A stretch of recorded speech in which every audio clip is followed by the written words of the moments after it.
Hi friends, आज हम पढ़ने वाले हैं क्लास 12 का एक टॉपिक जिसका नाम है रदरफोर्ड का अल्फा कणों के प्रकीर्णन का प्रयोग। Rutherford experiment of scattering of alpha particles. तो आइए देखते हैं। परमाणु की सही संरचना जानने के लिए रदरफोर्ड ने सन 1911 में एक महत्वपूर्ण प्रयोग किए जिसे चित्र 1 में दिखाया गया है।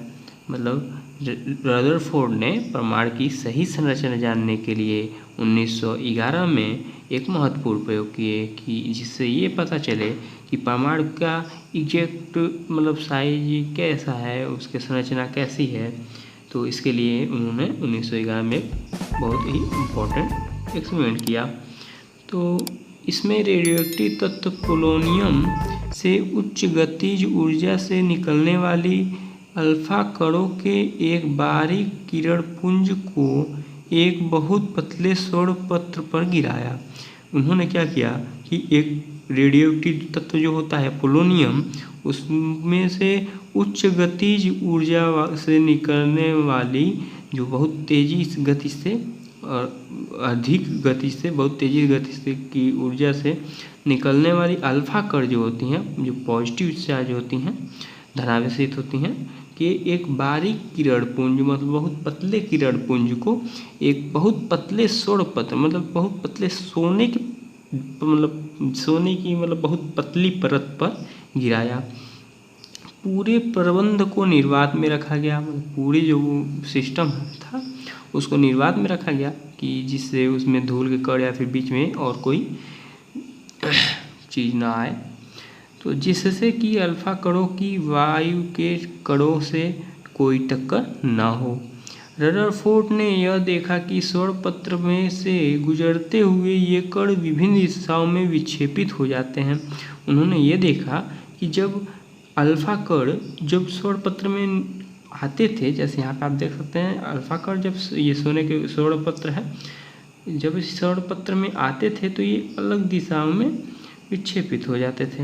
यहाँ पर आप देख सकते हैं ये वाला आया इधर विक्षेपित हो गया, ये वाला आया इधर विक्षेपित हो गया, और कई जो अल्फा कण थे वो सीधे निकल जाते थे, विक्षेपित हो जाते थे। अल्फा कणों के अपने मार्ग से विक्षेपित होने की इस घटना को प्रकीर्णन कहते हैं। जो अल्फा कण के विक्षेपित होने की जो घटना थी उसको हम प्रकीर्णन कहते हैं। स्वर्ण पत्र से विभिन्न दिशाओं में निकलने वाले कणों को एक परस्पर गणित द्वारा गिन सकते हैं। जो स्वर्ण पत्र से इधर उधर जो प्रकीर्णन के द्वारा जो इधर उधर जो किरण जो कण निकल जा रहे थे उसको हम एक परस्पर गणित द्वारा गिने जा सकते हैं। जैसे एक ऑपरेटर लगा था यहाँ पे गिनने के लिए। रदरफोर्ड ने इस प्रयोग से निम्नलिखित महत्वपूर्ण तथ्य प्राप्त किए। इस प्रयोग से रदरफोर्ड ने बहुत ही महत्वपूर्ण तथ्य प्राप्त किए। पहला, अधिकांश अल्फा कण स्वर्ण के आर पार बिना प्रभावित हुए सीधे निकल जाते थे। इससे रदरफोर्ड ने यह निष्कर्ष निकाला कि परमाणु का अधिकतम भाग भीतर से खोखला होता है। यह किसी भी दशा में ठोस नहीं हो सकता, जैसा कि टॉमसन ने माना था। जो टॉमसन थे उन्होंने कहा था कि जो परमाणु होता है वो ठोस होता है। तो इस अल्फा कण जो स्वर्ण पत्र पर गिराया जाता था उसमें से अधिकतर अल्फा कण सीधे निकल जाते थे। तो इससे ये पता लगाया गया कि उसका जो परमाणु का जो अधिकतर भाग होता है वो खाली होता है, भीतर से खोखला होता है। तो इस टॉमसन का जो थ्योरी था वो गलत हो गया। दूसरा था, कुछ अल्फा कण छोटे छोटे कोण बनते हुए विक्षेपित हो जाते हैं तथा इनका कोणीय वितरण सुनिश्चित होता है।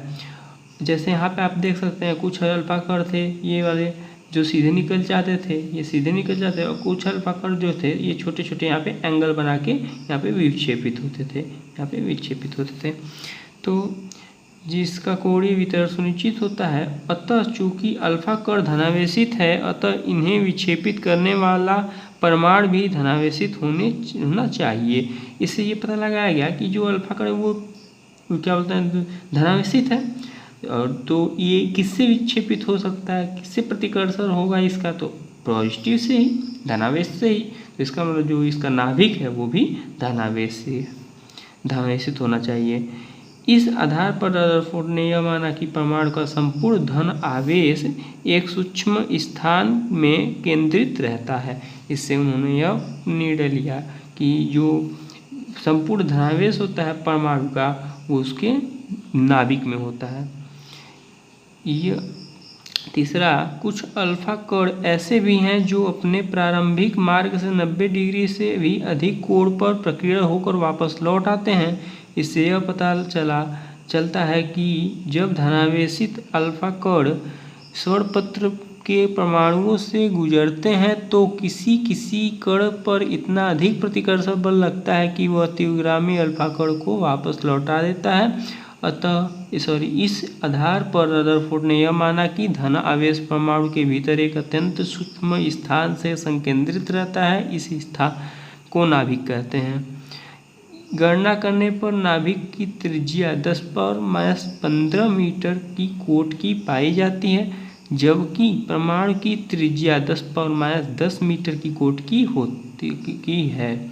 तो देखिए यहाँ पता चला कई परमाणु जो थे, कई अल्फा कण जो थे जो सीधे जाते थे और 90 डिग्री पे इंसिडेंट होके वापस लौट आते थे। तो इससे ये पता लगाया गया कि जो मतलब उस पर इतना अधिक प्रतिकर्षण बल लग रहा है कि वो डायरेक्ट वापस हो जा रहा है।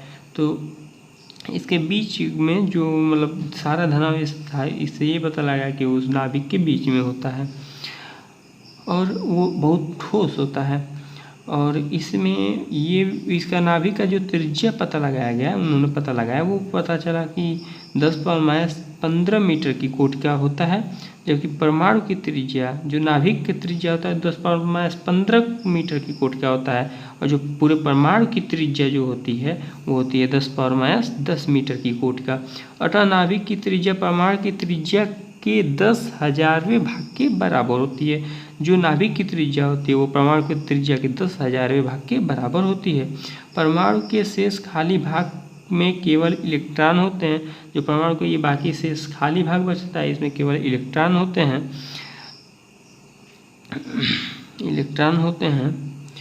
और केवल इलेक्ट्रॉन होते हैं। अल्फा कण नाभिक के जितना पास आएगा, जो अल्फा कण होता है वो नाभिक के जितना पास आते जाता है उस पर उतना ही अधिक प्रतिकर्षण बल लगेगा। उस पर क्या होता है, नाभिक के द्वारा उतना ही प्रतिकर्षण बल लगने लगता है और वह उतना ही अधिक विक्षेपित होगा। जैसे ये थोड़ा दूर है तो ये थोड़ा सा विक्षेपित हुआ, ये थोड़ा पास आया तो ये थोड़ा सा और हो गया विक्षेपित, ये थोड़ा और पास आया ये थोड़ा और विक्षेपित हो गया। तो ऐसे ऐसे ही जितने पास जाएगा नाभिक के उतना अधिक विक्षेपित होने लगेगा। यदि परमाणु के आकार की तुलना में नाभिक अत्यंत छोटा है, अगर परमाणु के आकार की तुलना में नाभिक अत्यंत छोटा, मतलब परमाणु का जो आकार है उसकी तुलना में नाभिक बहुत छोटा है, तो किसी अल्फा कण की नाभिक के समीप पहुंचने की संभावना भी बहुत कम होगी। तो इससे भी ये पता चला कि जो अल्फा कण था उसको नाभिक के पास पहुंचने की संभावना भी बहुत कम होगी। अतः अधिक कोणों पर प्रतिकर्षित होने वाले अल्फा कण की संख्या कम होगी। प्रयोग से इस तथ्य की पुष्टि होती है। गणना द्वारा देखा गया कि लगभग 20,000 में से केवल एक ही अल्फा कण ऐसा है जो कि 90 डिग्री से अधिक कोण पर प्रकीर्ण होता है। इस प्रकार इस प्रयोग द्वारा परमाणु के धन आवेश के विस्तार के संबंध में महत्वपूर्ण जानकारी प्राप्त हुई। मतलब अगर पूरे परमाणु के तुलना में नाभिक बहुत छोटा है तो यहाँ से जितने भी अल्फा कण इस पे छोड़े जाएंगे उसमें बहुत कम अल्फा कण इस पे डायरेक्ट आएंगे, जो कि 90 डिग्री से भी अधिक कोण बना के वापस चले जाएंगे। तो इससे ये मतलब पता लगा कि अगर हम 20,000 अल्फा कण उस पर इंसिडेंट कराए तो उसमें से एक ही अल्फा कण जो ऐसा है जो 90 डिग्री पे प्रतिकर्षित हो जाता है, उसका प्रकीर्णित हो जाता है। और चौथा है अल्फा कणों के प्रकीर्णन के प्रयोग द्वारा कूलाम नियम का सत्यता के संबंध में भी जानकारी प्राप्त हुई। जो अल्फा कण था उससे कूलाम के नियम का भी सत्यता के संबंध में जानकारी प्राप्त हुई। रदरफोर्ड ने यह माना था कि जब कोई अल्फा कण सत्र पत्र पर के परमाणुओं से गुजरता है तो उस पर नाभिक द्वारा लगाया गया प्रतिकर्षण बल कूलाम के नियमानुसार कण की नाभिक से दूरी के वर्ग के व्युत्क्रमानुपाती होता है। जो कण परमाणु से गुजरते समय नाभिक से दूर रहता है उस पर लगने वाला प्रतिकर्षण बल इतना कम होता है कि वह बिना किसी विक्षेप के अपने मार्ग पर चला जाता है, परंतु जो कण नाभिक के जितना समीप से गुजरता है उस पर उतना ही अधिक प्रतिकर्षण बल लगता है तथा वह उतने ही बड़े कोण से प्रकीर्णित होता है। रदरफोर्ड ने कूलाम के नियम के आधार पर विभिन्न कोणों पर प्रकीर्णित होने वाले कणों का परिकलन किया और यह पाया कि नाभिक द्वारा अल्फा कणों के प्रकीर्णन कूलाम के नियमानुसार होता है। दूसरे शब्दों में कूलाम का नियम परमाणुवीय दूरियों के लिए भी लागू होता है। इससे ये उन्होंने पता लगाया कि जो कूलाम का नियम होता है वो परमाणु की दूरियों, परमाणु के अंदर जो इलेक्ट्रॉन प्रोटॉन न्यूट्रॉन तो उनके बीच की भी दूरियों के लिए ये लागू होता है। रदरफोर्ड ने अपने प्रयोग द्वारा विभिन्न धातुओं के नाभिकों के धन आवेशों के संबंध में भी जानकारी प्राप्त की। उसने अल्फा कणों को विभिन्न धातुओं जैसे सोना, चांदी, प्लेटिनम इत्यादि के पतले पन्नों पर गिराकर एक निश्चित दिशा में प्रकीर्णित होने वाले कणों को गिना और देखा कि यह संख्या विभिन्न धातुओं के पन्नों पर के लिए भिन्न भिन्न आती है। इससे यह पता चलता है कि विभिन्न धातुओं के नाभिक में धन आवेश का परिमाण भिन्न भिन्न होता है। उन्होंने क्या किया, अलग अलग मतलब सोना, चांदी, प्लेटिनम अलग अलग धातु के ऊपर यही प्रयोग किया, उससे उनको अलग अलग रिजल्ट मिले। तो इससे ये पता चलता है कि अलग अलग धातुओं में अलग अलग धन आवेश का जो परिमाण है वो अलग अलग होता है।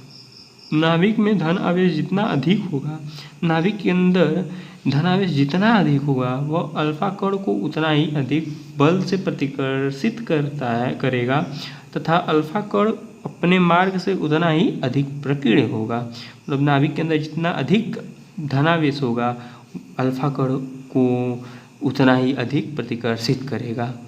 रदरफोर्ड ने गणना द्वारा यह दिखाया कि एक दिए हुए धातु पत्र द्वारा एक निश्चित कोण परिसर के भीतर प्रकीर्णित होने वाले अल्फा कण की संख्या उस धातु के नाभिक के धन आवेश की मात्रा के वर्ग के अनुपाती है। इस आधार पर सन 1920 में चैडविक ने अनेक धातुओं के नाभिकों के धन आवेश को ज्ञात किया तथा यह पाया कि किसी धातु के नाभिक के धन आवेश का परिमाण Ze होता है जहाँ इलेक्ट्रॉन के ऋण आवेश का मान है तथा Z उस धातु के लिए नियतांक है। Z को परमाणु क्रमांक एटॉमिक नंबर कहते हैं। तो इससे रदरफोर्ड के परमाणु ये जो रदरफोर्ड ने एक्सपेरिमेंट किया था इससे बहुत सारे हेल्प मिले आगे जितने भी एक्सपेरिमेंट हुए उसमें। तो अगर आपको वीडियो पसंद आया हो तो हमारे चैनल को सब्सक्राइब करें, वीडियो को लाइक करें और ज़्यादा से ज़्यादा शेयर करें।